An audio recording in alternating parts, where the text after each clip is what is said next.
Welcome to the ArmaniTalks YouTube channel. I'm your host, ArmaniTalks. In this channel, I'm covering communication skills for you to level up your way with words and become much more articulate. In today's episode, we are entering the land of emotional intelligence, and I'm going to be talking about why so many men love sports. And if you like these psychological breakdowns on different parts of human nature, you definitely want to stay subscribed to the ArmaniTalks YouTube channel. Hit that subscribe button right on below, hit that bell notification, and never miss another video again. So why do men love sports so much? I want to tell you two separate stories, and then I'm going to talk about how they connect. There was this one guy that we one time met. His name was Alex. Alex was invited from another person that we knew. So we didn't really know Alex that well. He just kind of came into our crew. He had his hands in his pockets, and he was looking somewhat aimless. He was like, and we wanted Alex to feel comfortable. So we started to ask him different questions. We're like, Alex, where do you work? He told us where he worked. Alex, how old are you?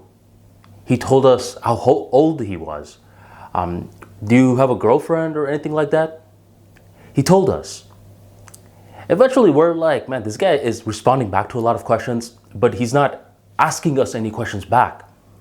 So there were a bunch of guys in the room, and we thought one great way to relate to this guy was through sports.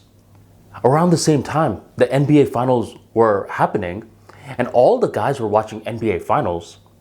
So when we tried to relate with him with that, we're like, yo, who do you think is going to win the finals? And he's like, finals for what? Like the basketball finals. Huh? And he was so confused.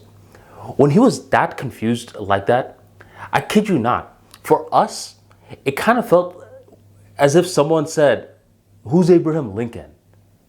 It's like, you think, how do you not know something like this? I mean, you are immersed in culture. You work in a Fortune 500 company. I'm sure that different people around you are speaking about this, and you have no clue? It's one thing if you're aware and you don't have an opinion, but you're telling me you have no clue? And we just started to view this guy as weird. We're like, Alex, I mean, he's just a difficult guy to speak to. That's story number one. Now for story number two, this was happening around the same era. This was roughly around the era when Golden State Warriors were dominating basketball. And around that time, I was dating this one girl who really wanted to bond with me. She saw that I was really into watching basketball. So she would sit with me. I would explain a lot of the rules to her. And for her, she was capable of picking up basketball rather quickly. And she noticed that the Golden State Warriors were the #1 team. So she said, you know what, Armani? The Golden State Warriors are my favorite team. Now, this was a good thing and a bad thing. It was a good thing because now she was at least getting into sports. It was a bad thing for her because she is just so conveniently a Golden State Warriors fan. Hey, girl, you know what people are going to call you, right? She's like, what? A bandwagoner. A bandwagoner is someone who just begins rooting for a team soon as they're doing well. Are you ready for that? And she didn't have that sports etiquette, where if you're someone that's actually into sports and you're called a bandwagoner, it's seen as a sign of disrespect. But since she didn't have that sports etiquette, she said, I don't care what they call me. And she was cool with it. Within a couple of weeks, what happens is that her team, the Golden State Warriors, beat one of my friend's team, the San Antonio Spurs. And she begins bashing this guy. Right? She's like, I told you the Spurs suck. The Warriors are way better. My team is way better than your team. And she's just going back and forth, back and forth. And this guy eventually snaps at her. And this is all happening via text. When he snaps at her, she comes to me and she's like, oh, Armani, you got to say something to him. I was like, sit down. I'm going to teach you something right now. What you are doing is you are marginalizing the effect that sports has on a lot of men. You could agree with it or disagree with it, but just understand that men overall are not that emotional creatures. The emotions don't go away. they just target it on something different. So this guy that you're bashing, he has this personal tie to San Antonio Spurs.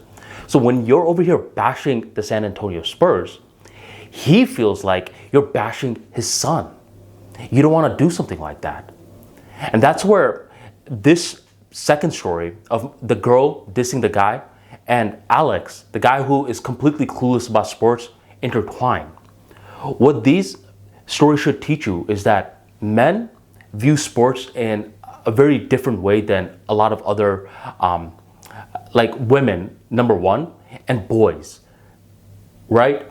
And here's why.